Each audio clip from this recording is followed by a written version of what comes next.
Tohle jste zvorali.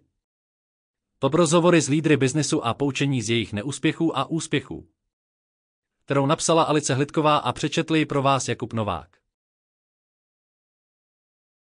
Kapitola Předmluva. Tato kniha je o podnikání, nikoli o oslavované verzi úspěchu, ale o skutečných příbězích jednotlivců, kteří se odvážně postavili neúspěchu. Jejich příběhy mají ukázat, že neúspěch je i kladem. Jejich pohledy zapalují svíčku naděje v každém z nás, aby zažehli inspiraci a posvítili na odvahu ctít pokoru. Dlužíme sami sobě, abychom svůj život zasvětili učení a nikdy se nevzdávali. Ať jsou neúspěchy fantastické. V průběhu let jsem měl příležitost vést rozhovory s mnoha podnikateli, kteří překonali šance při uvádění nápadů na trh a při vytváření starých firem. Setkal jsem se s celebritami a hrdiny sociálního dopadu, jako je například mikroúvěrový magnát Yunus Muhammad a tvůrce nadace Make-A-Wish Frank Shankwitz.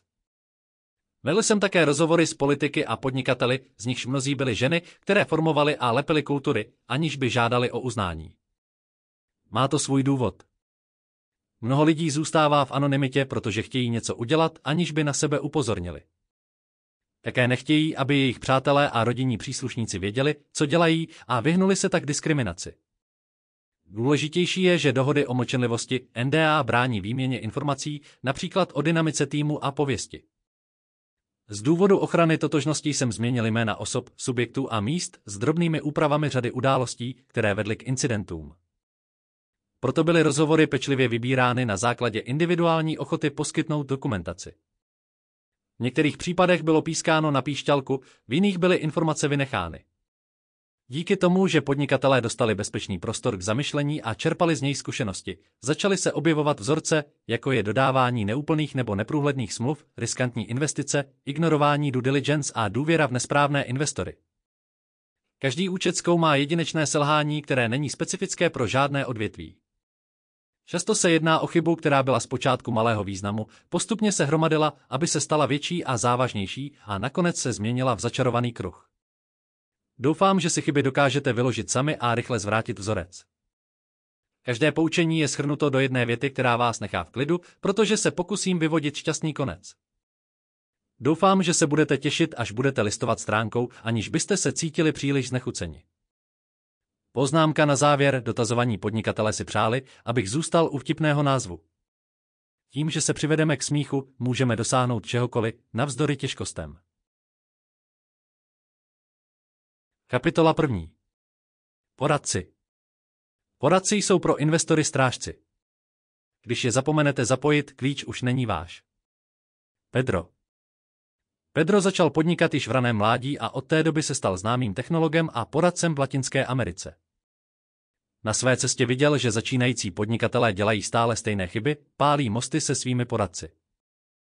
Pedro začínal jako podnikatel koncem 90. let, kdy vytvářel webové stránky pro společnosti v brazilském Rio de Janeiro. Když mu bylo 15 let, založil svůj první startup, který prodával technologie pro crowdfunding. Jeho nápad zaujal Jeffa Bezose, jehož technologický gigant Amazon byl v té době teprve rok starý. Bezos pozval Pedra, aby svůj startup představil v Seattlu. Jeff byl jediným člověkem v oboru a bylo snadné získat od něj osobní e-mailovou odpověď, vysvětlil Pedro. Díky své práci v oblasti crowdfundingu se Pedro stal uznávaným technologem v Latinské Americe.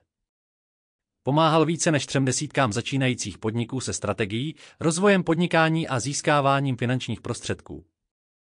Stal se osobností celostátní televize, kde zpovídal známé politiky, včetně bývalého prezidenta Uruguaye, a fotbalisty, jako je argentinská superstar Lionel Messi. O poradenství Pedro řekl: úloha poradce je delikátní tanec, při kterém je třeba uspokojit zájmy všech zúčastněných stran v ekosystému startupu, od zakladatelů a investorů až po partnery a právníky. Poradci pomáhají startupům v jejich strategickém směřování, pokud zakladatelé radu přijmou.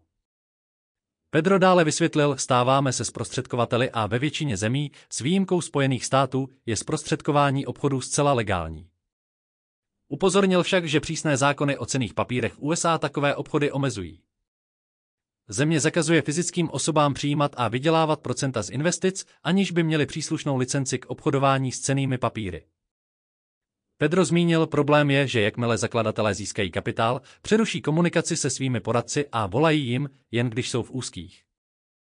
Pedro jim připomněl svůj vzor, abychom si vedli Sample complete. Ready to continue?